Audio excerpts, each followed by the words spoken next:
Muy buenas noches, bienvenidos a una nueva entrega de su foro 506, un programa que nace como una iniciativa de responsabilidad ciudadana donde hemos querido traer a expertos de diversas temáticas que nos permitan visualizar todos estos riesgos y amenazas que tiene nuestra nación, pero también aquellos expertos que nos pueden dar aliento y esperanza y permitirnos ver en la ventana de las oportunidades y de las posibilidades que también tenemos como nación. Ciertamente nuestro país ha pasado unos años muy complicados, complicados por la política, por las decisiones que hemos tomado. Y bueno, creo que estamos a tiempo en este nuevo año, que de antemano les deseo todo el éxito del mundo para este 2022 y que ojalá las cosas cambien para todos y que nuestro país, nuestras familias, cada uno de nosotros pueda gozar de una prosperidad absolutamente merecida, pero sí creo que tenemos que ser muy sabios. Esta noche tengo un invitado que, bueno, hemos esperado tiempo para poder tener esta reunión y realmente me entusiasma muchísimo. Creo que de estos más de 120 programas que hemos realizado a través de estos 2 años de estar en este reto y en esta iniciativa de análisis de lo social, lo político y lo económico, pues evidentemente hoy para mí las estrellas se alinean y yo creo que para ustedes también. Así es que tengo el honor, el gusto, el placer de presentar a don Roger Retana. Don Roger, buenas noches, ¿cómo se encuentra? Buenas noches, un saludo a todos. Muchísimas gracias.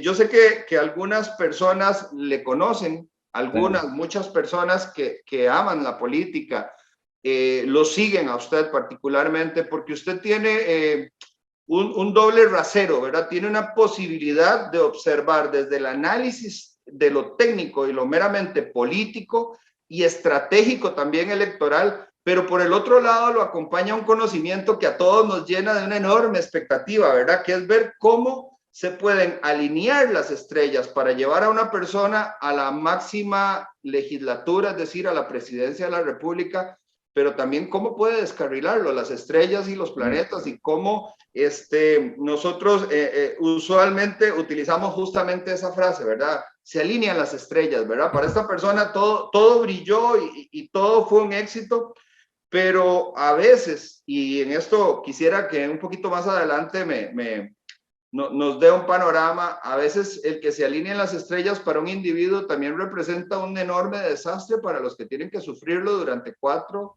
u 8 años, ¿verdad? Correcto. Es decir, que la suerte de uno a veces es la desgracia de otros. Pero bueno, don Roger Retana es experto en ciencias políticas, fue militante durante los años 70 del movimiento comunista, lo cual lo llevó a cursar estudios superiores en la Unión de Repúblicas Socialistas Soviéticas. Fue por algún tiempo funcionario público, dirigente del Partido Unidad Social Cristiana en los años 90, justamente cuando fue gobierno de la República. Además fue dirigente y estratega político del movimiento libertario.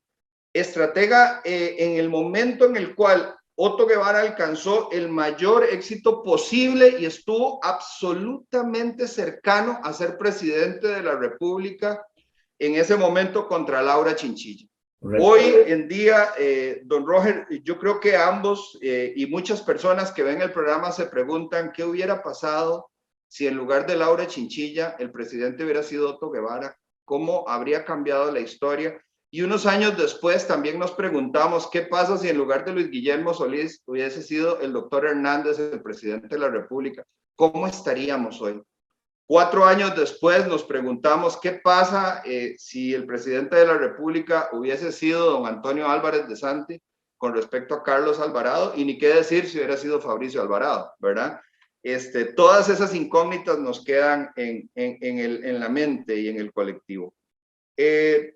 Don Roger, usted es un analista político exquisito. A mí me encanta leerlo. Cada vez que usted hace una publicación, tiene una fineza, tiene un bagaje, una claridad y un muy buen mapeo, ¿verdad? Permite aterrizar muy bien las ideas. Es un crítico fuerte, pero muy balanceado también. O sea, no es el ataque ad hominem, ¿verdad? Sino es un ataque intelectual, un ataque que realmente valora, potencia y balancea todos los aspectos. Hay un elemento que es muy interesante y que yo creo que esto nos puede dar una buena entrada, digamos, al tema. Y es que la astrología ha sido también un instrumento de emperadores, de reyes y hoy en día de políticos. Pero adicionalmente, algunos creen en la astrología e inclusive pueden tomar o no la decisión de la apertura de un negocio, del inicio de un proyecto, y pueden rectificar de tal manera que, como bien usted lo indica en sus escritos, aunque las estrellas de alguna manera determinan o nos permiten ver, digamos, un proceso que va en una línea de A a B, ciertamente la estrategia, la capacidad y el esfuerzo también puede hacer que el resultado varíe de alguna manera. Correcto, correcto. Además de todo este bagaje, don Roger Retana, que usted tiene algo que yo valoro personalmente, y es que usted es tío de una amiga a la cual yo aprecio muchísimo, de Vivian Retana, que creo que también va a estar muy gustosa de verlo por acá. Así es que la primera pregunta, don Roger, que yo le hago es, ¿cómo podemos entender la astrología y la política? La astrología y el poder, la astrología y el destino. Vea, Luis Fernando, lo que tenemos que entender es que todo ser humano, sin excepción, y todo lo que se mueve en nuestro planeta está bajo ciertas leyes cósmicas. El encontrar estas leyes, en irlas desarrollando, apreciando, utilizando, es una cultura que ha llevado miles de años formar. Ahora, a mí me gusta cada cierto tiempo repasar la mayoría de libros, digamos que son la base, el acervo principal de astrología que tengo, y ahora estoy en uno de ellos que es sobre la historia de la astrología. En un trabajo de investigación donde las revistas Timeline formaron un equipo interdisciplinario muy amplio de antropólogos, astrólogos, historiadores, etcétera, estiman que en las primeras pinturas, en las cuevas, hace unos 40,000 años, ya aparecían registrados los ciclos de la luna, algunos de los ciclos de la luna. Y no costó mucho para ellos darse cuenta, estos lejanos antepasados, que el ciclo de la luna corresponde en la mayoría de los casos a la menstruación de la mujer. Entonces rápidamente la luna fue un signo femenino. Pero fue un larguísimo camino y las primeras utilizaciones que tuvo la astrología, sobre todo allá en la cultura sumeria y babilónica, y sobre todo la babilónica, correspondía efectivamente básicamente a proyecciones para cosecha, tiempos de guerra, manejo del imperio, y conocemos muy poco de que se haya utilizado de forma personal, como vendría muchos años después. Más o menos en el siglo II después de Cristo, el conocido matemático Claudio Ptolomeo hizo algunos trabajos, algunos libros que publicó, y ya aparecen ahí cartas natales personales para el individuo. Pero tenemos que entender lo siguiente: la astrología precisa de la astronomía, es decir, la astrología se basa en cuál es la posición exacta en grados, minutos, segundos que tiene un planeta dentro del sistema solar. Eso no era tan fácil en el pasado tener acceso a esa información. Eso requería que para hacerlo se necesitaba ser astrónomo, matemático y eventualmente astrólogo. Por eso es que la palabra magoi, de los famosos Reyes Magos, que acabamos de pasar eso, tiene un origen que significa astrólogo y matemático. Y en la traducción que se hizo del arameo y hasta nuestros días, ese es el origen. Hay algunos medios que han publicado bastante sobre esto, como Infobae, acerca de cómo eran estos magos, sacerdotes persas, pero con orientación claramente como astrólogos. Pero repito, en ese entonces había que tener la cultura más elevada posible astronómica para tener acceso a este conocimiento. Hoy, dichosamente, a través de la internet, a través de tantas cosas maravillosas que nos da la tecnología, pues mucha gente puede acceder y puede ir aprendiendo poco a poco la astrología. Al ser leyes cósmicas que involucran toda la vida del planeta, entonces usted le puede dar una aplicación prácticamente infinita. Les cito un caso, por ejemplo, 3 médicos hace muchos años en Argentina decidieron durante una década dar seguimiento al uso de la astrología para la previsión del cáncer en una persona. Publicaron sus trabajos hace ya sus años en una revista española que se llama Mercurio 3, no sé si existe todavía, pero entonces ellos fueron estudiando con conocimiento de la astrología cómo aplicar este magnífico conocimiento, viendo resultados, experimentando, y entonces sacar algunos patrones donde se podía deducir si una persona era más o menos propensa al cáncer, utilizando como base la carta natal. Los astrólogos que trabajan en Wall Street son millonarios, así como lo oye, son millonarios. Como dice la publicación de Time Life, sus ingresos anuales se miden en 6 cifras. Pero claro que es un ámbito muy específico, es complejo. Esto es muy importante saber. Uno tiene que tener claro qué clase de cultura tiene y a dónde puede aplicar la astrología. Por ejemplo, hoy está muy desarrollado que se aplique para la psicología. Entonces tenemos una importante cantidad de psicólogos que ya varias décadas están utilizando la astrología, sobre todo para el inicio de terapias con las personas y los diagnósticos iniciales. Usted lo puede aplicar a las finanzas, claro, pero tiene que saber ese campo específico. En el caso mío, como tenía una formación amplia en política desde la década de los 70, comencé rápidamente a incorporarlo a la política, ¿verdad? Y concretamente a la política costarricense.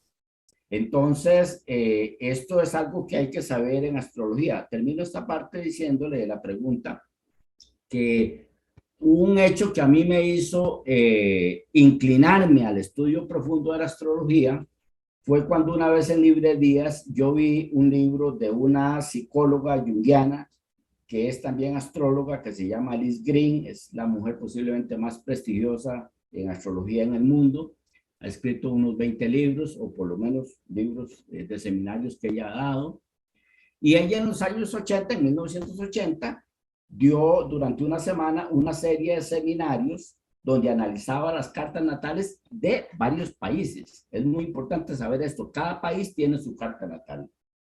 Y en base a eso, ella en 1980 dijo, en el año 91 va a desaparecer la Unión Soviética y dio el fundamento astrológico del por qué eso iba a suceder.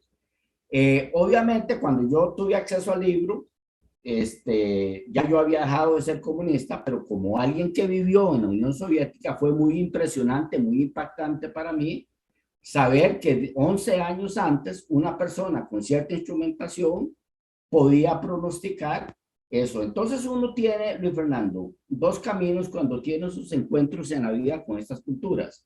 O mira para otro lado, ¿verdad? Simplemente se desentiende, yo no entiendo eso, yo miro para otro lado. O dice, ojo, ¿cómo fue que lo hizo? Yo quiero aprender, yo tengo cerebro, yo soy un ser humano, yo creo que yo puedo aprender. Claro. Entonces, bueno, eso es un poco cosas del destino. Comencé a comprar libros, a leer, a comprar libros y poco a poco se fue dando el proceso hasta culminar mi profesionalización en astrología, pero siempre tuve claro que aparte de la consulta personal que doy, la política iba a ser un foco de atención permanente y posiblemente lo será hasta el final de mis días, que Dios me permita vivir. Claro. Ahora, don Roger, los que lo seguimos a usted, yes, hemos determinado una enorme precisión en estas pronóstico, proyección, no sé cuál es la palabra más correcta, ¿verdad? Porque 1 o 2 semanas antes de que estalle un escándalo, ya usted lo tenía previsto. Sí. Yo sé que algunas personas dirán, bueno, pero mira, estos se volvieron locos, ¿de qué carajos están hablando de astrología? Bueno, es que estamos a muy pocos días de las próximas elecciones. Correcto. Don Roger, yo escuché de usted la primera vez en un programa de doña Amelia Rueda y vea, créame que aunque nunca había tenido ningún contacto directo con este tema, yo me quedé con los pelos parados, ¿verdad? Yo dije, ¿cómo es posible que este señor tenga esa habilidad y esa capacidad de hacer una descripción de la personalidad cuando Luis Guillermo Solís apenas estaba entrando al gobierno y era, pero es que era perfecto, digamos. O sea, no hubo una línea, no hubo una coma, no hubo un guión en donde usted se equivocara en términos de la personalidad, los desastres que nos iba a traer ese gobierno, la imprudencia, una actitud casi infantil, caprichosa, pero sobre todo la persona que hace las cosas mal y sigue insistiendo que las hizo bien, ¿verdad?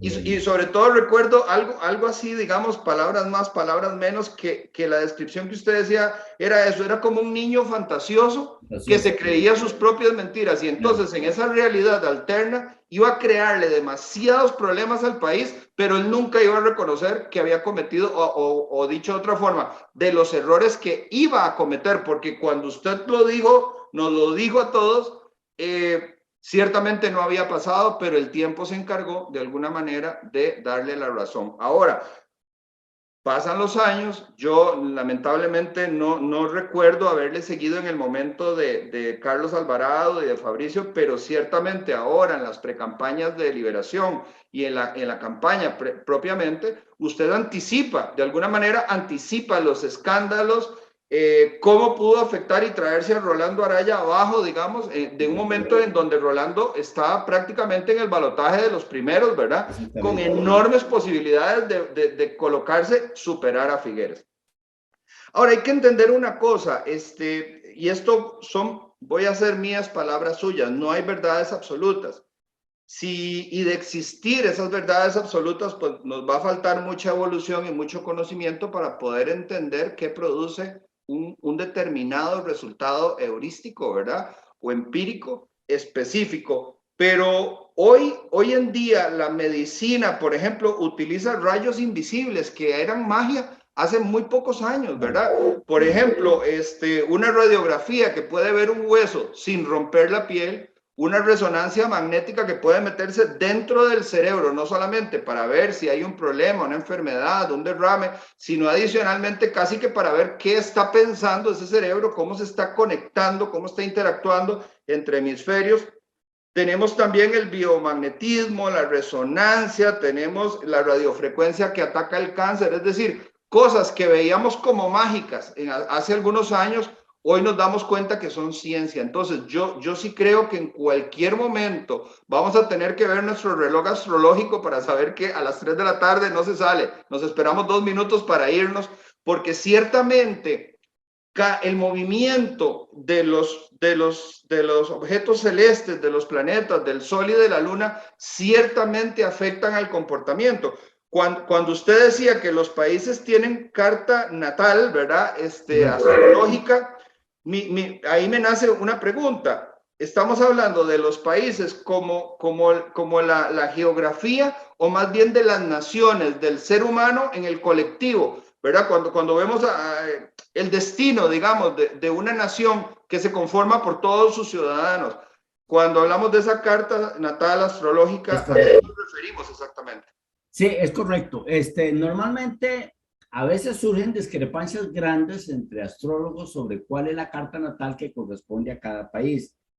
En algunos casos es muy clara. Por ejemplo, en Estados Unidos, el 4 de julio. Eso ya lo sabemos a las 5 de la tarde. En Filadelfia fue creado Estados Unidos, ¿verdad?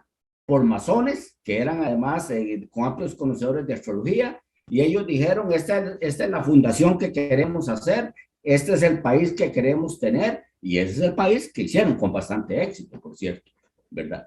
Entonces, ahora, casos como el de Costa Rica se volvieron más complejos porque se tomaba el 15 de septiembre, que es la fecha de la independencia, para hacer la carta natal.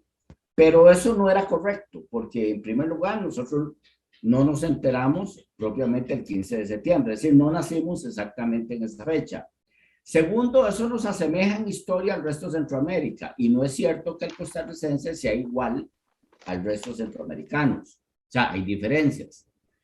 Este asunto lo vino a intentar resolver y hasta el momento se ha dado la mejor respuesta el ya fallecido arquitecto Abel Salazar, que murió, gran amigo mío, murió en el año 2020. Él comenzó a estudiar y llegó a la conclusión que para definir la nacionalidad del costarricense, lo mejor era tomar el arribo de Cristóbal Colón a Limón o a Ovita, ¿verdad? Hay que recordar que Costa Rica se llama Costa Rica por Cristóbal Colón. Hace algún tiempo, algunos meses, cualquiera lo puede encontrar, la BBC publicó un artículo donde decía que algunos países todavía conservaban el nombre que Cristóbal Colón le dio, y Costa Rica es uno de ellos. Es una cosa muy interesante. A partir de ahí, Abel Salazar plantea la hipótesis que esa debe ser la carta natal, la génesis, para entender al costarricense.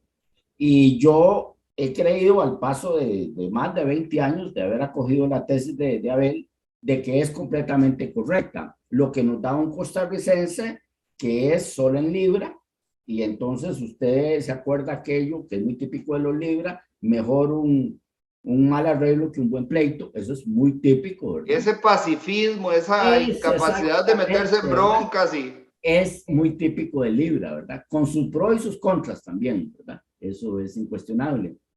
Entonces, muchos de los artículos que yo he venido haciendo a lo largo de 20 años sobre el país se sustentan en la carta natal de Costa Rica.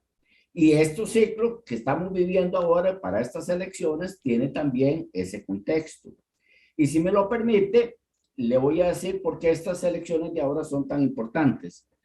La astrología para medir la política usa grandes ciclos. Básicamente usa dos. Ciclos de 20 años y ciclos de 38 años. Cada 38 años, cada 20 años cambia el ciclo. Muere el que estaba y nace otro. Normalmente, generalmente, lo que nació, digamos, para el de Júpiter, de Saturno, que es de 20 años, si no tiene algún tipo de evolución, muere a los 20 años. Esto me permitió a mí, por ejemplo, saber que el PAC, al haber sido creado en el año 2000, iba a terminar prácticamente su existencia o a comenzar a extinguirse en 1920. Desde que Carlos Alvarado asumió, yo hice varios artículos avisando, comentando el asunto, y más bien me sorprendía oír a empresarios, políticos, etcétera, que hablaban de que el PAC iba a continuar, que era una cultura ya que había arraigado al costarricense y que íbamos a seguir. Y entonces yo me rascaba la cabeza y decía, pero ¿por qué no miran la realidad? Es imposible que este proyecto se sostenga, ¿verdad? Lo que yo he llamado el estatismo. Entonces, el tiempo me ha dado la razón. Hoy las encuestas, nadie le está dando más de un 1% a Wilmer Ramos, que es el candidato del PAC. Estamos a muy pocos días de las elecciones, es imposible un repunte. Cuando he conversado con encuestadores me dicen que no le dan más de un 3-4%, a duras penas un diputado, tal vez ninguno. Y eso prácticamente pone fin al proyecto PAC, al proyecto Tom Solís, ¿verdad? Y de los liberacionistas que salieron y formaron este partido. En muy malos términos, pone fin, por cierto, ¿verdad?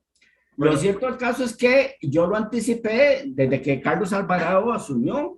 Y más bien me sorprende que Carlos Alvarado haya terminado el gobierno. Creo que eso es, en mi opinión, cuestión del Poder Judicial, ¿verdad? Que no permitió la justicia expedita. Si aquí hubiéramos tenido una como la de Estados Unidos, cualquiera puede observar la ligereza con que Trump fue juzgado rápidamente, procesado, investigado, sus cercanos. Carlos Alvarado ya no sería presidente. Pero bueno, aquí tenemos un Poder Judicial, ¿verdad? Extremadamente laxo, indulgente con el político, y entonces no permite que estas cosas se den. Pero independientemente de eso, en las elecciones sí está claro que el ciclo de Saturno y Júpiter de 20 años pone fin al PAC que nació en el año 2000. Con el Partido Liberación Nacional es donde está la incógnita mayor. Interesante. Resulta que si nos vamos 38 años atrás, no solo en Costa Rica, sino en el mundo, hubo cambios muy importantes. Por ejemplo, se consolidó el proyecto de Ronald Reagan y de Margaret Thatcher, lo que la gente llama el neoliberalismo, como le quieren decir, ¿verdad? Pero una mayor apertura a la economía, más limitación del Estado, etcétera. Ese proyecto nació ahí Y bueno, ahora está de nuevo siendo revisado porque ahí tenemos un gobierno demócrata en Estados Unidos, quienes hayan oído el discurso de Biden, está cuestionando estos casi 40 años. Pero en Costa Rica, a comienzos de la década del 80, el proyecto del Partido Liberación Nacional, nacido en los 40, también llega a su fin. Entonces deciden abrirse más al capital financiero, abren la banca privada, la permiten, y llamémoslo así, entre comillas, nace un nuevo Liberación, ¿verdad? Digamos, hay unos cambios importantes. El viejo proyecto estrictamente figuerista, estatista, lo dejan a un lado y hacen una mayor apertura. Ahora resulta que para el 2020 ya se cumplió el ciclo y entonces la pregunta del millón es, ¿sobrevivirá Liberación Nacional a este nuevo ciclo que se llama Plutón-Saturno, que dura 38 años? Y entonces hay muchas dudas porque Liberación ha venido retrocediendo, nadie se imaginaría que Antonio Álvarez no iba a pasar a segunda ronda, que apenas iba a alcanzar un 18%. Y entonces estamos ante la interrogante si Liberación desaparece. ¿En qué sentido? En que si pierde una tercera elección ahora, es muy poco probable que sobrevivan. Digo yo, en términos del partido de poder, ese grande que se le conoció históricamente.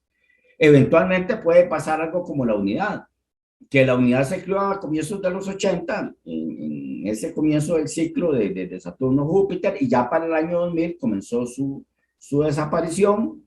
Y aunque por ahí anda el PUS, pues ya Calderón no está ahí, ya sus figuras, digamos, lo que fue aquel viejo PUS no es lo que existe hoy en día.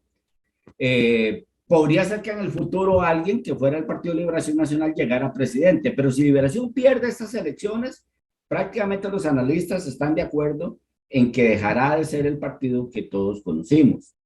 Y entonces aquí es donde vienen las preguntas y las interrogantes, Luis Fernando. Bueno, ¿cómo están las cartas natales? ¿Cómo están los tránsitos de cada candidato? ¿Cuál es la condición de José María Figueres? ¿Cómo están sus rivales?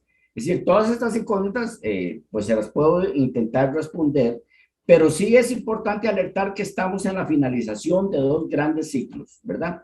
El ciclo Saturno-Júpiter, que es de 20 años, que prácticamente pone fin al PAC, y el ciclo Saturno-Plutón, que tiene como protagonista principal la Liberación Nacional y la incógnita de si sobrevive o no. Una cosa interesante es que con el nuevo ciclo de Saturno-Júpiter están emergiendo otras fuerzas que van a tener cierta estabilidad, como el caso de Fabricio Alvarado, ¿verdad?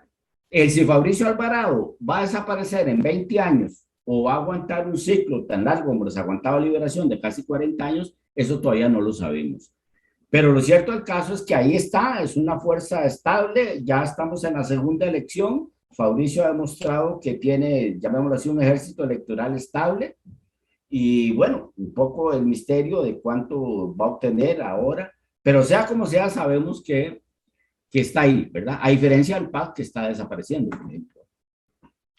Vamos a ver, yo creo que usted nos adentra muy bien en este panorama y creo que el análisis debemos de hacerlo, digamos, en dos aspectos. Los que las encuestas dicen que encabezan los tres primeros y una banda que queda un poquito atrás, en donde si cualquiera de estos elementos suma los que dicen que sí van a votar, pero no saben por quién, digamos, los indecisos que les han llamado, entonces podríamos tener una sorpresa, porque tenemos a un Figueres con un 17, pero ciertamente queda un 50% de indecisos, ¿verdad? Entonces, todavía es muy alta la cifra de indecisos, claro. Es muy alta, pero son indecisos, no son personas que dicen que se van a abstener, ¿verdad? Sí, es correcto. Entonces, aquí surge algo muy interesante y mi primera pregunta, y vea, créame que esta pregunta yo la he venido desde hace días que nosotros conversamos para este programa, masticando. Si tenemos a una persona como doña Linet Saborío, de un partido que pareciera que cerró su ciclo y lo cerró muy mal, con, sí, claro, con las acusaciones a los dos expresidentes, terrible, perdió toda la fuerza, todo el fuelle, hasta ahora, digamos, la unidad, con unos muy poquitos diputados, vuelve otra vez, digamos, a la vitrina. Asomar la nariz. Sí, vuelve a asomar la nariz, pero también con muy mal suceso, porque tenemos a un Pedro Muñoz que se adhiere a apoyar al PAC y a Liberación, entonces se quema en la puerta del horno. Tenemos a un Pablo Heriberto Abarca que realmente ha hecho una labor muy interesante. Creo que lo único rescatable, porque tenemos a la otra señora que se pasó directamente al PAC, ¿verdad? María Vita, sí, claro. Ajá, hizo transfugismo. Y tenemos a una María Inés que yo a veces la veo con mucho potencial, pero luego la veo también un poco involucrada con el, o sea, como que tiende a plegarse. Entonces, no veo, don Roger, el sustrato para que doña Linet esté en este momento casi que en el primer lugar de la intención de voto, a la par de Figueres. Y entonces a mí me surge la duda de que en esta democracia que también nosotros tenemos, que no deja de ser un enorme espejismo, porque tenemos una democracia que genera una barrera de entrada muy alta. Primero, si no estás apuntado en un partido político, no tenés chance de participar. Claro. Segundo, si no tenés dinero, no tenés chance de participar. Si tenés que aceptar donaciones de alguien, entonces le vas a tener que responder a un jefe, ¿verdad? A un dueño. Entonces estás amarrado. En el baile, ¿no? Claro. Y ahora surge, digamos, una nueva amenaza que esta semana denuncia Óscar López, que es un protocolo sanitario de alguna manera para desincentivar que la gente vaya a votar, y entonces ellos le apuestan a los fieles, digamos, ¿verdad? Para poder, digamos, distorsionar las elecciones y favorecer a alguien que todavía yo no sé a quién le vendió el alma el PAC, ¿verdad? Si es al Frente Amplio o inclusive dentro de este ciclo que podría ser que Liberación resurja, si tal vez esta estrategia de Figueres de querer verse como un socialista con la renta básica universal y un montón de ocurrencias muy peligrosas, pero muy populistas, ¿verdad? También, llevando agenda internacional con el tema del medio ambiente en un país como Costa Rica que aporta tan poquito, digamos, al problema del medio ambiente. Es como amarrarnos las manos y dispararnos en los pies cuando las grandes naciones no están haciendo nada y nosotros nos vamos a negar, digamos, el desarrollo y poder ofrecerle condiciones de trabajo óptimas. Entonces, la pregunta puntual es, ¿qué hace Linet ahí? O sea, ¿qué lleva a Linet en este momento? Una señora que no tiene propuesta, que no tiene buen verbo, no tiene oratoria, no hay absolutamente nada que uno diga, bueno, es que hizo una labor tan extraordinaria hace 16 años que la juventud la recuerda, porque es que no calza. Entonces, se alinearon las estrellas para Linet, están ahí porque algo la lleva como una ola lleva al surfista, ¿verdad? ¿Qué está pasando? ¿Cómo se explica eso? Muy bien, mucho gusto, voy a responderle. Tal vez usted habrá notado que cuando Pedro Muñoz pierde catastróficamente por los números ante el INET, La Nación hace un editorial casi de burla, casi que diciendo que una señora sacada de la cocina le ganó y lo apabulló. Fue una cosa, yo nunca recuerdo un editorial que le dedicaran a un candidato perdedor de una elección primaria. Y bueno, lo que pasa con Linet es que se concatenan varias cosas con ella. En primer lugar, Luis Fernando, yo, como fui director de estrategia de voto para la campaña del 2010, 2009-2010, tuve que prestar mucha atención al fenómeno de Laura Chinchilla. Recordemos que fue la primera mujer electa. Para esas elecciones teníamos en la carta natal de Costa Rica un trígono de Plutón a la Luna, lo cual me hacía a mí alertar constantemente a voto de lo poderoso que era eso en términos de mover el colectivo y aglutinar el voto femenino.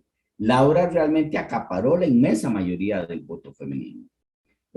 Por primera vez las mujeres sintieron que había una candidata con peso que se podía poner en zapote y que de alguna manera era una reivindicación de un montón, de toda una herencia milenaria que hemos tenido los hombres de opresión sobre las mujeres, y que de alguna manera entonces Laura podía canalizar eso. Bueno, el gobierno terminó en un desastre, Liberación perdió las elecciones, los escándalos eran constantes, Laura fue igual que Carlos Alvarado, igual que Luis Guillermo Solís, estuvo durante varios años en los peores niveles del continente americano, como los peores gobernantes, de acuerdo a la encuesta Mitofsky, esa conocidísima encuesta, que por cierto nos debe llevar a pensar a los costarricenses por qué votamos como votamos si al poquito tiempo estamos diciendo que tenemos el peor presidente del continente, ¿verdad? Y posiblemente con razón, ¿verdad? Pero hay una estupidización colectiva que nos hace elegir a alguien y al poquito tiempo ya lo estamos tirando al tarro de la basura porque estamos hartos de la corrupción. Porque hay cosas objetivas, tampoco es que la gente las está inventando. Claro.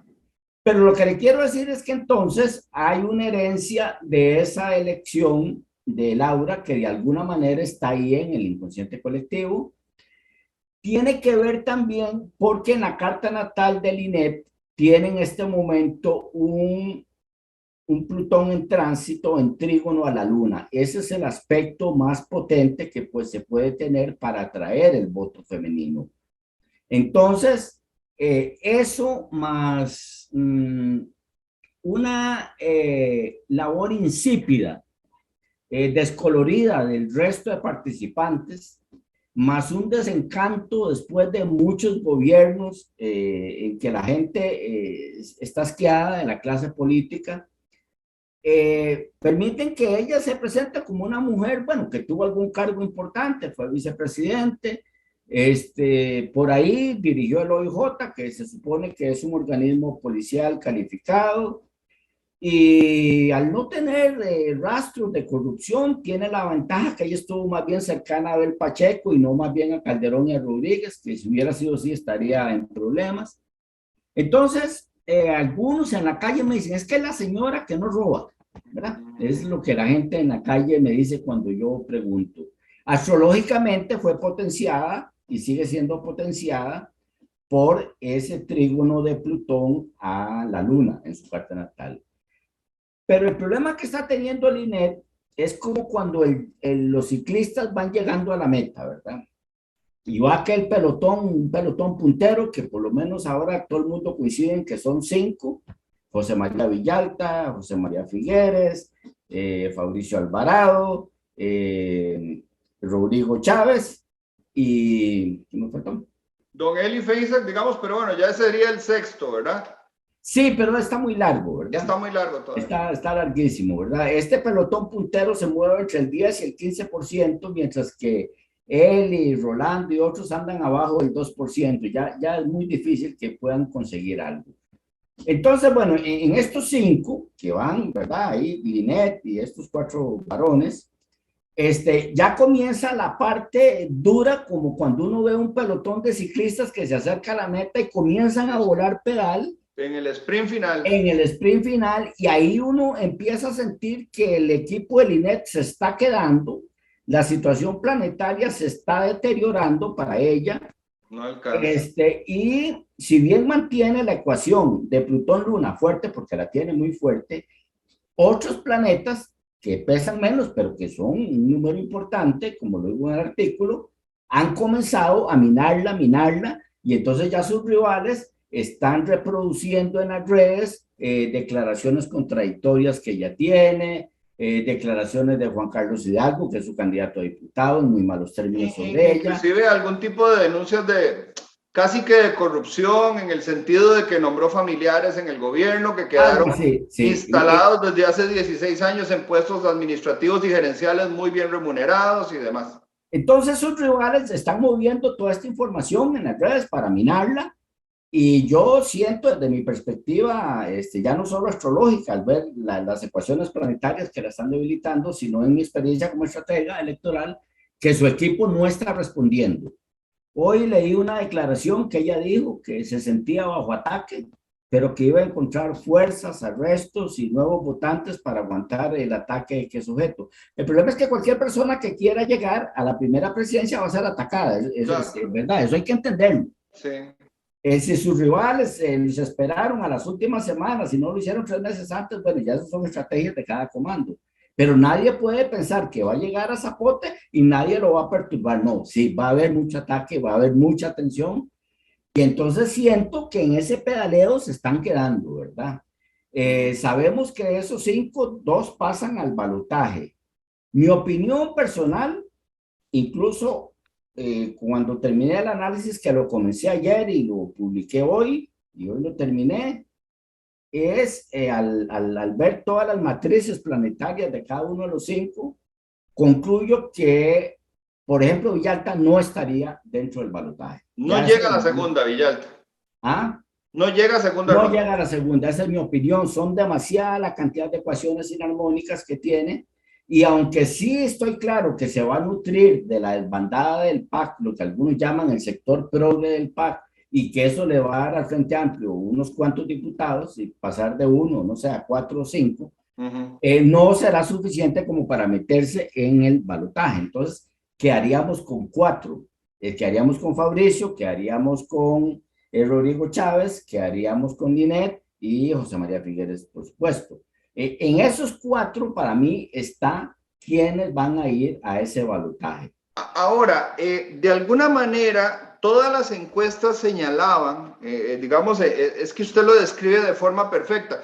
Yo siempre he dicho que es como una carrera de caballos, ¿verdad? Entonces uno ve como las narices de los caballos en el perfil, pero me parece que la descripción de los ciclistas es todavía más exacta, porque ciertamente no es una carrera de velocidad, es una carrera de velocidad, pero también tiene una enorme parte de resistencia. Claro. Y como bien usted lo dice, los ataques van para descarrilarlos, ¿verdad? Para agotarlos, para bloquearlos y también para atacarlos. O sea, Claro, digamos que lo que doña Linet ahorita se queja, yo creo que no es una estrategia que le vaya, para los poquitos días que nos quedan a las elecciones, que le vaya a funcionar muy bien. A mí doña Linet se me parece mucho a don Luis Guillermo Solís. Lo que pasa es que don Luis Guillermo tenía mucho mejor oratoria. Él se defendía muy bien, digamos, en la oratoria. Entonces él pacificaba, tranquilizaba en medio del pleito aquel que se estaba viviendo en el 2014, ¿verdad? Claro. Pero doña Linet no, porque no sugiere nada, su oratoria no le rinde. Mi opinión al apreciar, digamos, esta campaña y lo que ha sucedido con los 25 candidatos, que eso es histórico, ¿verdad? Son varios problemas, Luis Fernando.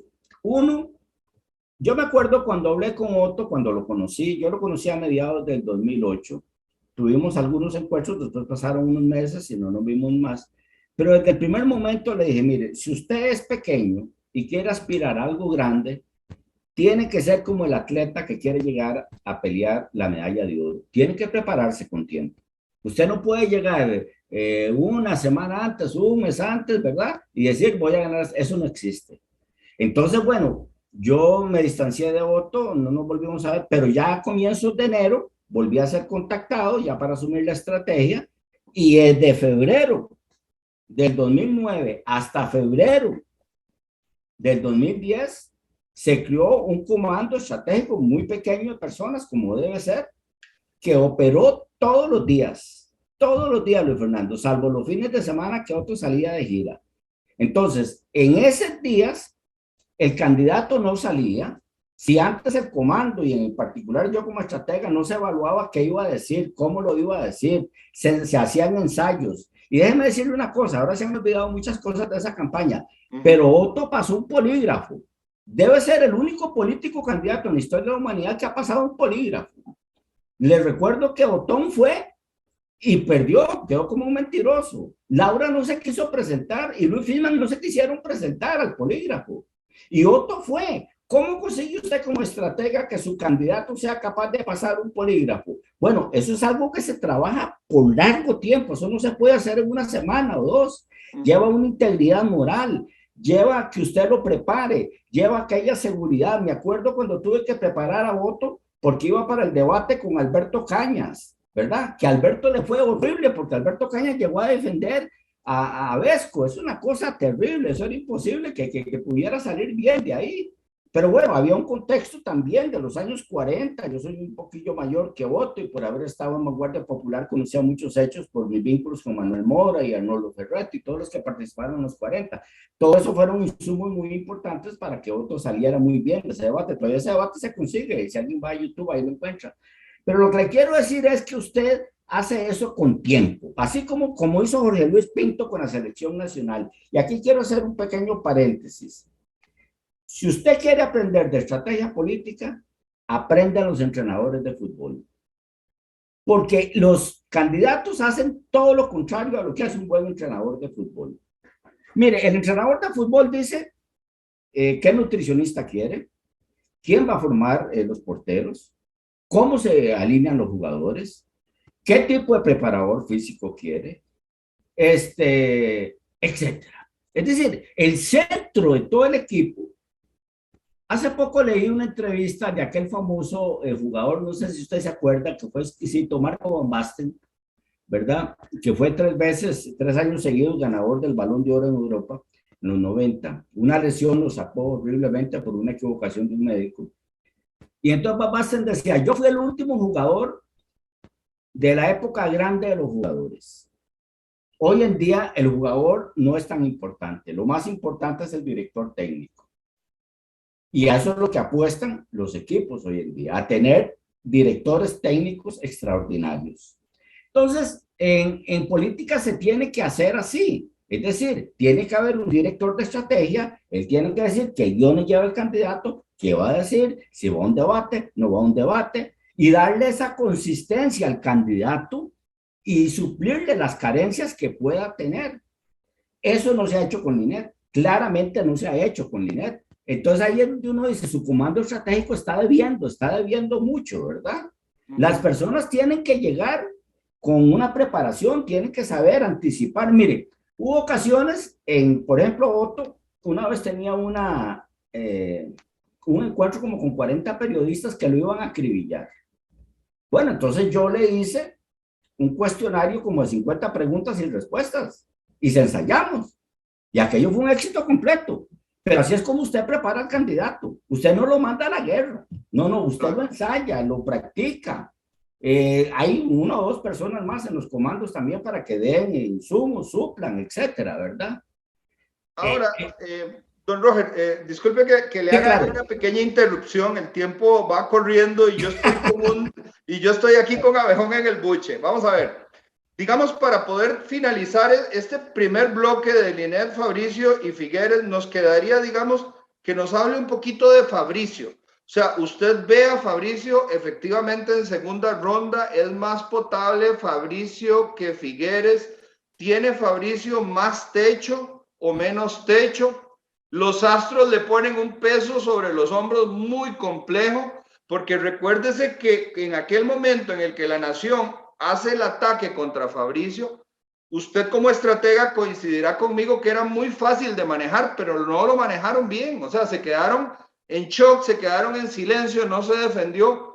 Hoy yo a Fabricio lo veo con una oratoria más afinada, como usted bien lo dice, él se ve más aplomado, más fino. Las ideas a mí me parece que no tienen sustrato, también son cosas que en un buen debate se pueden desarmar, porque vos decís, bueno, usted está ofreciendo eso, pero el cómo, ¿verdad? O por ejemplo, en este momento la mayor crisis, porque el país tiene una crisis de seguridad, una crisis de educación, tiene una crisis de, caramba, bueno, una crisis económica complejísima, y yo creo que si tuviéramos que elegir por dónde entrarle primero, definitivamente tendríamos que ver lo económico, y yo siento a Fabricio solo y sin equipo en la parte económica en este momento, muy a diferencia de hace 4 años que tenía, digamos, a un Gerardo Corrales que le dio apoyo. ¿Cómo ve a Fabricio? ¿Qué dicen los astros de Fabricio? Bien, creo que Fabricio debe ser entendido a partir de una realidad sociológica que estalla hace 4 años. Yo recuerdo que un contexto coyuntural y muy particular, claro, que no se repite. Pero en ese momento, ¿cuál fue, digamos, lo que llamó la atención? Que nadie se había percatado que en Costa Rica hay más de 4.500 pequeñas iglesias evangélicas. Y resulta que eso es como 10 veces más que las iglesias católicas. Y que entonces por primera vez en Costa Rica toma conciencia de que hay un 33% de los costarricenses o de sus habitantes, porque muchos son nicaragüenses también, que son de esta cultura religiosa evangélica. Y la democracia inevitablemente va a ser que determinados grupos se organicen y traten de tener una representación. Lo ha hecho la comunidad homosexual, por ejemplo, con el PAC, ¿verdad? Donde ellos se han cohesionado y entonces han tenido también su respuesta de este gobierno en políticas, etcétera. Es decir, es normal que la democracia permita el agrupamiento de determinados sectores sociales con el fin de alcanzar el Estado. Eso es normal. Entonces, Fabricio, lo primero que hay que entender es que representa ese 33% que por primera vez se encuentra en su especie de santo grial, ¿verdad? Recuerdo que cuando yo puse algunos comentarios sobre que no estaba bien perfilado astrológicamente para esta elección, ellos me respondían, bueno, es que Fabricio es un representante de Jesús y eso está por encima de los astros, y bueno, con toda, digamos, la cultura y la propia del mundo evangélico. Pero lo cierto del caso es que tenemos que entender algo. El evangélico hoy en su inmensa mayoría, posiblemente más del 90%, se identifica con Fabricio Alvarado como expresión de esa cultura religiosa, pero que es minoritaria. Y aquí tenemos un problema. Yo me acuerdo, Luis Fernando, cuando por primera vez me llamaron a formar parte de la estrategia de voto, que había un grupo, había unas 5 o 6 personas que en principio iban a hacer el comando. Y entonces los comencé a interrogar y la primera pregunta que les hice es si sabían algo de psicología junguiana, porque es vital en política electoral conocer bastante de los trabajos del psiquiatra Jung sobre los movimientos del inconsciente colectivo. Y bueno, ellos con mucha sinceridad me dijeron que no, que ninguno conocía. Esto es muy importante porque Jung trabajó a lo largo de su vasta obra, y fue un hombre que vivió casi 90 años, toda esta problemática de cómo contenidos inconscientes del colectivo se van transmitiendo a través de miles de años incluso. Y en el caso de los protestantes o evangélicos, este es un conflicto católico-evangélico que arranca con Lutero hace 500 años y que sobrevive hasta nuestros días. Dichosamente aquí no tan violento como en Irlanda, para citar un caso, ¿verdad? Pero que sí está, y entonces yo he sostenido a lo largo de estos últimos 4 años que mientras los evangélicos sean minoría, difícilmente Fabricio alcanzará la presidencia. Él puede tener algunos sectores pequeños del mundo católico que lo apoyan y ahí están, él les trató de representación en diputados, vicepresidencia, etcétera. Pero la gran masa arrastra de una manera en el inconsciente colectivo ese conflicto, y entonces yo sigo creyendo que eso es todavía insuperable para Fabricio. Ahora, además de estos problemas, están ya los particulares que tiene él o puede tener él en su carta natal. Yo he llegado a la conclusión que tanto Fabricio como José María Figueres tienen altísimos niveles de inarmonía en este momento en sus cartas natales. Pero también tienen una característica que lo cito en el artículo hoy, que también tienen ejércitos electorales bastante leales, que pueden andar ahí contra viento y marea por lo menos al 15%, que es lo que ha venido a probar las encuestas. Usted ve que a Figueres le estallan escándalos, pero ese 15%, 16%, ahí se mantiene, ¿verdad? Ahí se mantiene. Claro, ya no son los tiempos de Robert Vesco allá, donde ganaban con más del 40% a pesar de sus grandes escándalos, pero hay una base mínima y por ahí también andan las cosas con Fabricio. Entonces, yo creo que el único candidato que Fabricio podría haber derrotado si se metiera un balotaje es a José María Villalta, porque José María sí despierta temores mayores en la gente.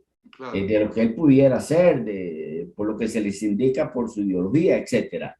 Pero fuera de eso, prácticamente cualquier otro candidato agrupa rápidamente al mundo católico y podría ganarle a Fabricio.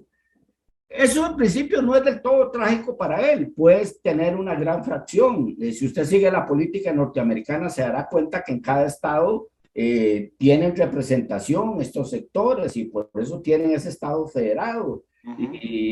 Y tienen entonces incluso una representación que se extiende a veces por décadas, porque esos grupos o sectores del Estado sienten que ese senador o representante es la voz de ellos para hacerse sentir en la política del Estado. Entonces, de todas maneras, si Fabricio no gana, lo que yo sí creo es que seguirá teniendo una buena fracción y podrá de alguna manera atender sus necesidades primarias que son a su grupo que representa.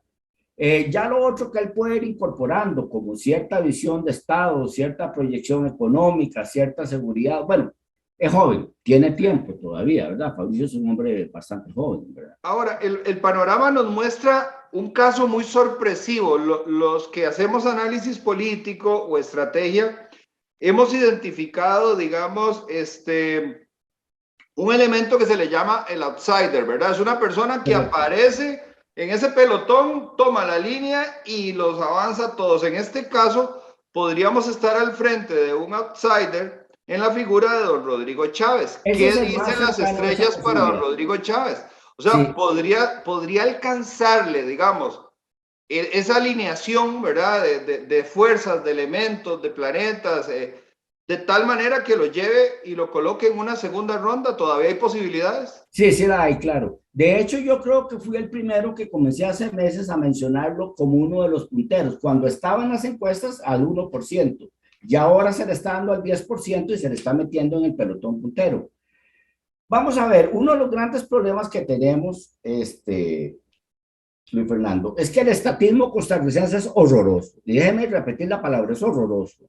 De alguna manera estamos ocultando todas las barbaridades. Mire, hace como unas 2 semanas y medio Extra publicó o hizo una nota sobre un informe de la FAO. Según el informe de la FAO, actualmente en Costa Rica 800,000 personas pasan hambre diario. Pasan hambre. Pero usted no oye a nadie hablando de eso. Decía Víctor Frank, este extraordinario psiquiatra que sobrevivió en los campos de concentración, Correcto. que quien nunca ha vivido el hambre no tiene la menor idea de lo que es el hambre. Nosotros tenemos 800,000 compatriotas o habitantes de este país que pasan hambre todos los días, nos dice la FAO, y eso no es tema de campaña.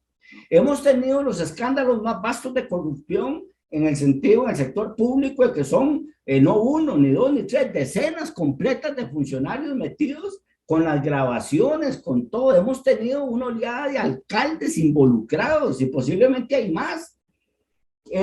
Tenemos un endeudamiento que va a hacer que nuestros nietos y tataranietos estén pagando una deuda que no se ha convertido en obra pública, que simplemente se extiende a más burocracia. Somos el único país del mundo que tiene una élite de pensionados de lujo, que es un saqueo escandaloso para los costarricenses. Con tanto costarricense pobre, ¿cómo es posible que un país? Y sin embargo, usted no siente que, salvo Chávez, ningún candidato esté hablando de estos temas. Ahora, Chávez, ¿cuál es su problema? Bueno, primero es que inmediatamente el sistema le fijó las baterías, ¿verdad? Con el asunto del lío que tuvo él en el Banco Mundial. Obviamente, usted entiende que los medios pueden hacer que algo pequeño se magnifique, etcétera. Sin embargo, yo creo que sus mayores problemas para que no haya alcanzado un mayor desarrollo es que también no aprovechó en el arranque, es decir, no tuvo un arranque como exitoso, inteligente, sabiendo que venía de abajo y con enemigos muy poderosos, que eso hay que saberlo. Y hay que diseñar una estrategia para poder salir adelante en medio de eso. Ahí yo creo que a él le falló un poco, él comenzó un poco tímidamente, arrastraba o arrastra el peso de haber sido parte de este gobierno, y entonces ahora está mejorando, pero ha desperdiciado tiempo valioso. Mire, vuelvo a repetirle, nosotros tuvimos 2 entrenadores de élite mundial, que fueron Bora Milutinovic, que nos hizo hacer un extraordinario papel en Italia, y Jorge Luis Pinto. Sí. Ambos tenían muy poco material humano, no nos engañemos, tenían muy poco, muy poquita cosa, ¿verdad? Salvo Keylor Navas, nadie ha despuntado como una gran estrella a nivel mundial. Pero entonces, ¿qué hicieron ellos? Hacer lo más eficientemente posible el recurso que tenían. Es muy interesante cuando uno oye a los jugadores como Roger Flores, como el mismo Mauricio Montero, comentar lo que les decía ahora, no me haga esto, no se barra en el área. Es decir, les marcaba toda la conducta del jugador casi que sin libertad, porque él quería mantener algo eficiente en el campo de juego. Y gracias a ellos hizo una proeza. Jorge Luis Pinto fue todavía más exitoso, pero caía mal por esa disciplina. Pero Jorge Luis Pinto hacía repetir y repetir y repetir y repetir las jugadas. Y por ejemplo, en Brasil, Costa Rica fue el equipo que más logró faltas por fuera de juego a los rivales. ¿Cómo se hace eso? Con mucha disciplina.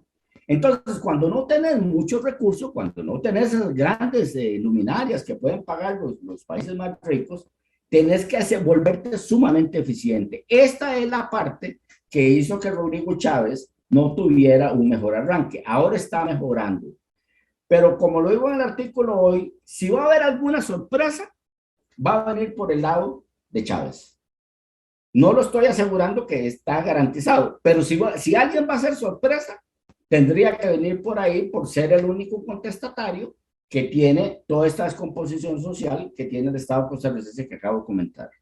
Hay un elemento, don Roger, que nosotros hemos repetido a lo largo de estos 2 años en el programa, y es que nosotros hemos creado en Costa Rica algunos mitos, y a través de 70 años de un esfuerzo enorme por el Estado, de encerrarnos en una burbuja y ponernos una serie de instituciones que son como sagradas, nos hemos vuelto muy poco críticos, ¿verdad? Y de alguna manera la población es la que se encarga de defender a su verdugo, ¿verdad? Hoy en día tenemos un problema de desempleo que es sistémico, que por ejemplo viene en buena parte por un costo elevadísimo de la caja. Claro, de operar en el país empresarial. Claro, exactamente. Una caja que nos cobra muy caro y nos devuelve muy poco.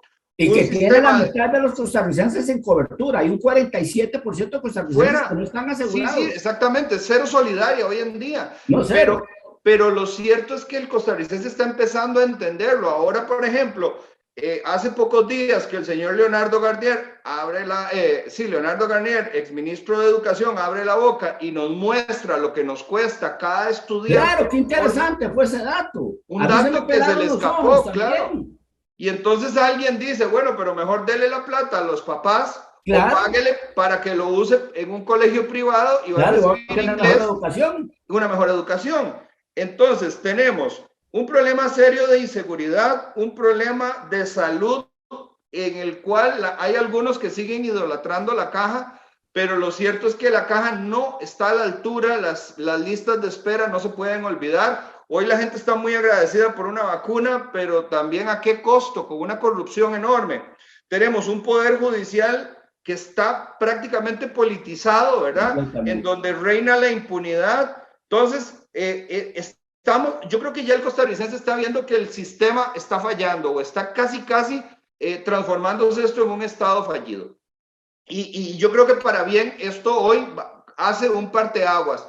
Yo creo que hoy en día el costarricense está un poco más consciente de que está pagando de más o le está pagando la fiesta a otros, ¿verdad? A un costo altísimo de no conseguir trabajo. Pasan una nueva ley que revalúa las propiedades, entonces ahora prácticamente todos vamos a pagar por casas de lujo, propiedades de lujo. Tenemos carros que se hacen viejos, pero cada día valen más, carros de lujo. Entonces estamos siendo secuestrados por un sistema y, como usted bien lo dice, Rodrigo Chávez de alguna manera asusta a los gremios que están muy cómodos, muy confortables, digamos, mamando de un sistema creado desde hace 70 años en donde nos vendieron que haber eliminado el ejército era una cosa muy buena y demás. Ahora, yo quería un ejercicio para cerrar el programa, don Roger Retana, si fuera posible, y es algo como escenarios simulados. Por ejemplo, Linet contra Figueres, ¿quién cree usted que ganaría en ese escenario? Sin ninguna duda, Linet. Ok. Se forman dos arquetipos muy complicados y por eso es que digo que la psicología junguiana es tan importante, porque la psicología no solo te permite analizar la realidad, sino construir arquetipos según las figuras que se vayan dando. Por un lado tendrías a Linet, la mujer policía, ¿verdad? La mujer que dirigió el OIJ, que fue capaz de hacer eso, y por otro lado tendrías a un político que está cuestionado, que ayer la pasó mal con una criatura perdón, se me fue el nombre, ahorita me acuerdo, Natalia. Ajá, correcto. Sí, cuando Natalia le dice, pero para dar la cara, eso sí no lo aprendió, fue una cosa horrible, un momento horrible. Entonces, tenés que, Figueres es el político que tiene más opiniones negativas de todos los candidatos que hay. Entonces, eso sería, en mi opinión, sería una masacre. ¿verdad? Ese sería un escenario, digamos, posible. ¿Qué otro escenario? El Linet Fabricio. Ajá. Por razones religiosas, ahí entonces creo que vuelve a pesar digamos, una Linet que salga adelante. Linet Rodrigo Chávez, esa ecuación está muy complicada. Le voy a decir por qué. Porque Rodrigo Chávez tiene en su carta natal también lo que está favoreciendo a Linet, que es el trígono de Plutón a la Luna. ¿Y cómo compensa él eso en términos reales que le esté ocurriendo si es varón? Bueno, tiene a Pilar Cisneros a la par. Y es una figura forjada con 40 años de credibilidad que por todo el país se ha esparcido a la par de él. Él no es muy conocido, pero las mujeres también, un sector muy importante, dice, es que yo le creo a doña Pilar, por encima de todo yo confío en doña Pilar. Entonces, ese escenario, Linet, Rodrigo Chávez, sería muy complicado para Linet, porque Pilar Cisneros puede contrapesarle el voto femenino. De hecho, puede contrapesarlo el 6 de febrero. Y no nos da tiempo ahora de hablar todavía de lo que puede pasar el 6 de febrero. Pero nada más le hago un pequeño paréntesis. El 6 de febrero vamos a tener un alineamiento de planetas que no es usual. No es usual, para nada es usual. Que en un solo día la Luna llegue a Urano, el Sol a Saturno y Mercurio a Plutón, eso usted pueden pasar años de años y no lo llega a ver que en un solo día se le den. Y se va a dar el 6 de febrero. Y se Eso podría me hace traducir, pensar ¿qué podemos esperar? ¿Cómo podríamos un entender? resultado sorpresivo e inesperado. Y eso sí, mucho fraccionamiento legislativo también. Y Las usted no ve en expectativas. el panorama, don Roger, no ve en el panorama algo tan raro, digamos, como era un Eli Feinsack con don Rodrigo en segunda ronda y que queden por fuera a Figueres, No, porque vimos a De Santi desmoronarse, vimos salir a Juan Diego Castro, vimos a Pisa destronarse para dejar pasar a Fabricio y a Carlos Alvarado.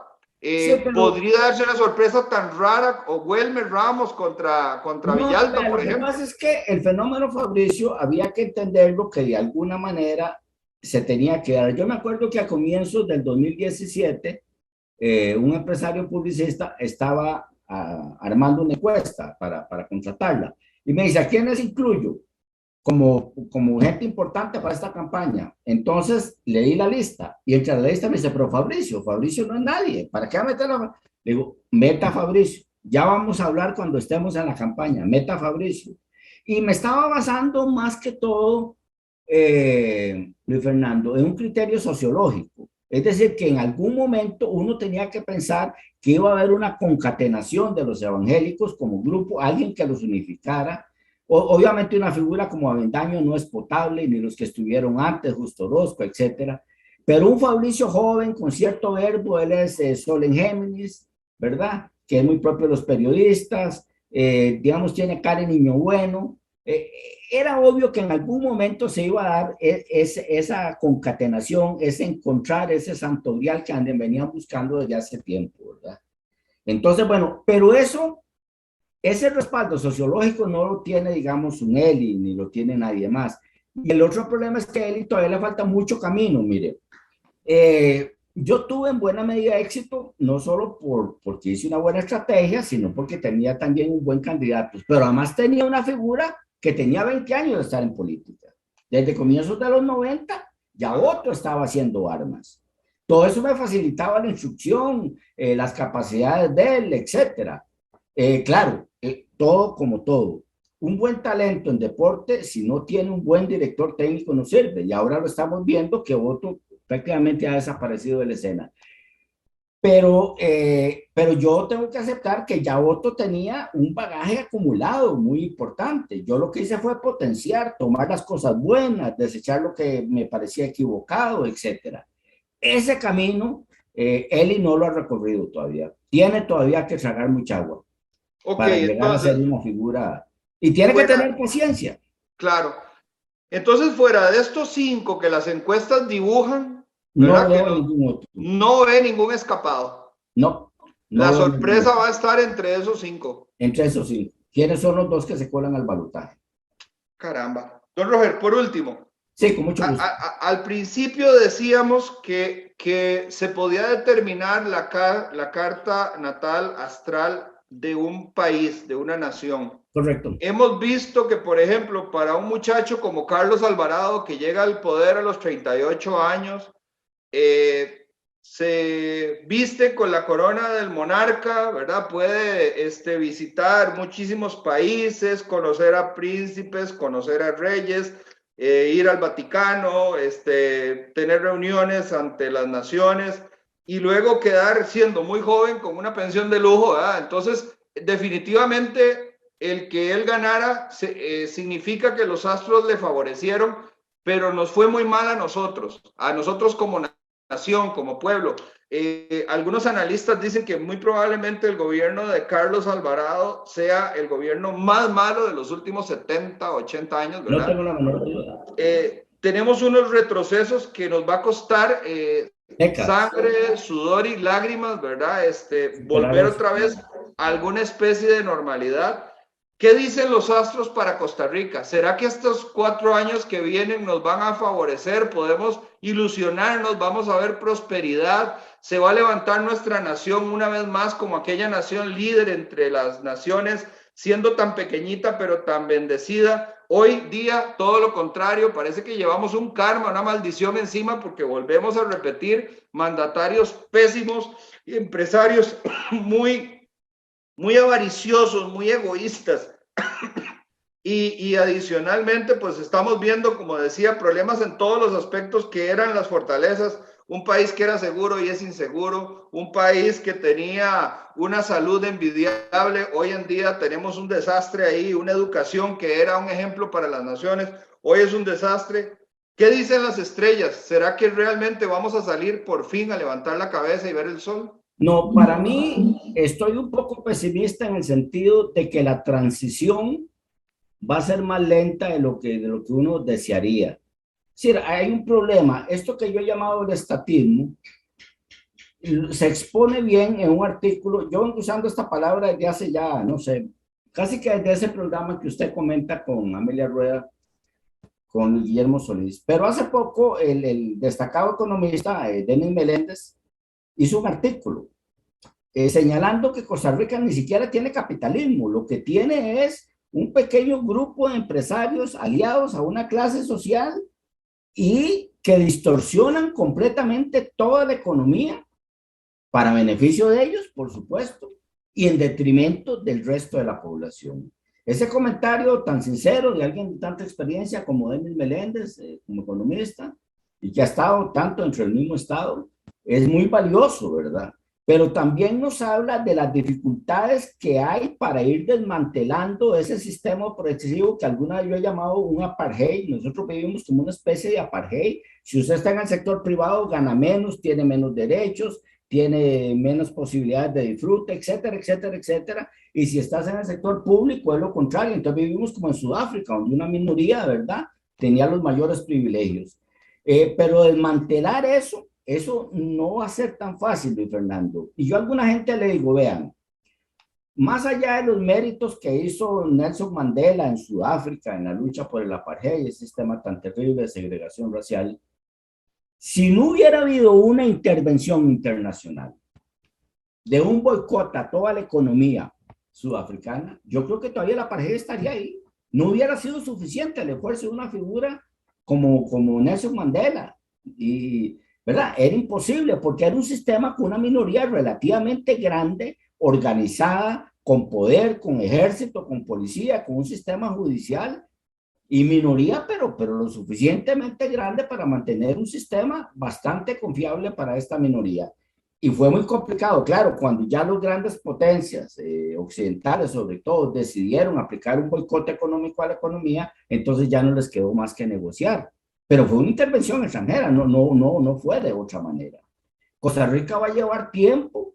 Mi única esperanza es que en algún momento encuentre un líder que capte la confianza de la mayoría de costarricenses y pueda iniciar esa transformación que tanto necesitamos a una Costa Rica más justa.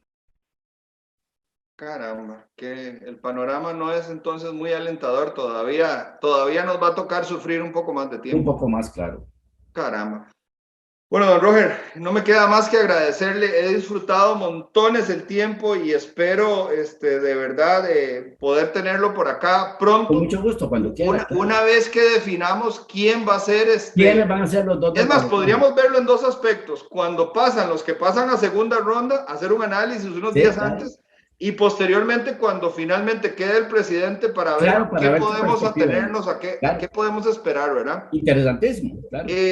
Yo le reitero que sigo mucho todos sus posts y bueno, invito a las personas a que lo sigan, ¿verdad? Para que puedan enterarse y ver más o menos este estudio tan maravilloso y tan profesional que usted tiene, porque realmente tiene un nivel de certeza muy alto. Es decir, sus predicciones, sus proyecciones se cumplen con una precisión, ¿verdad? Que es interesantísima.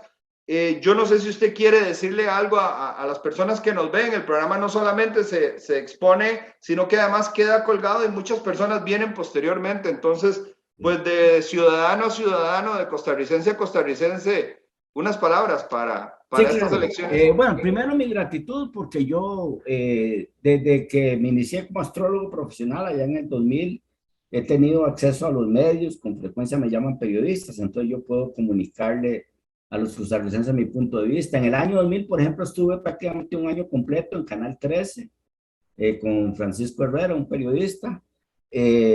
Y lo que le puedo decir al pueblo costarricense es que con mucho gusto siempre estaré haciendo análisis, siempre pensando en lo mejor para el pueblo. No me guío por ningún interés personal, ¿verdad? Sino con lo que yo creo es lo mejor para nuestro país, ¿verdad? En eso sí me diferencio de algunos que siempre están calculando si algo los beneficia, no los beneficia. Ese no es lo mío. Eh, y también mucha gratitud, ¿verdad? Para todos los que me escuchan, Luis Fernando. Y muchas gracias por haberme invitado al programa también. Por último, se me quedó algo en el tintero. ¿Cuándo Sí. acaba la pandemia? Bueno, ya Fauci dice que tenemos que aprender a vivir con eso. O sea, que nos van a alargar el sufrimiento un buen Sí, poco claro. tiempo más. Sí. Bueno, es que qué problema cuando una situación se vuelve un negocio, ¿verdad? Cuando hay Claro, intereses es que hay un gran económicos. negocio detrás de esto. Y es un negocio, si usted se pone a ver, donde todas las grandes potencias les interesa, porque tienen sus propias producciones, sea Rusia, Estados Unidos, Inglaterra, Israel, todos, Alemania, todos tienen grandes fabricantes de fármacos y les interesa entonces vender, claro, China, etc. Claro, claro, no, terrible. Don Roger, muchísimas gracias, de verdad. Buenas noches. Espero que nos vaya bien con las elecciones, ¿verdad? Ojalá. Próximas. Yo también hago mías sus palabras. Ciertamente, de alguna manera, el movimiento astrológico nos lleva a una dirección, pero también usted dice que a través del esfuerzo, de la buena Claro, voluntad, claro, nosotros claro, podemos cambiar la realidad. Entonces, claro, yo a claro, sus claro. palabras le agrego, hay que levantarse y hay que ir a votar. Y no en Exactamente. blanco, hay que ir a votar Hay con que ir a votar, convicción, claro, claro, claro. ¿verdad? Pero bueno, muchísimas gracias y sobre todo muchísimas gracias a usted que un domingo más toma el tiempo para escucharnos y ver otra visión, una visión completamente diferente, nueva, pero que efectivamente grandes naciones, grandes civilizaciones confiaron el diseño de sus ciudades como las pirámides de Giza, como el calendario de los mayas, y otra serie de ciudades hito, digamos, que marcaron el destino del pasado hasta lo que somos hoy. Por ello es que yo no descarto del todo que efectivamente haya una influencia en el comportamiento humano y en el destino de las naciones a partir de estas grandes masas y energías que se mueven en el universo. Y no me queda más que desearles una semana muy exitosa, pedirles una vez más que por favor seamos buenos ciudadanos, vayamos a votar y que votamos de forma muy razonada. Muchísimas gracias y nos vemos el próximo domingo. Un abrazo muy fuerte. Buenas noches. Buenas noches.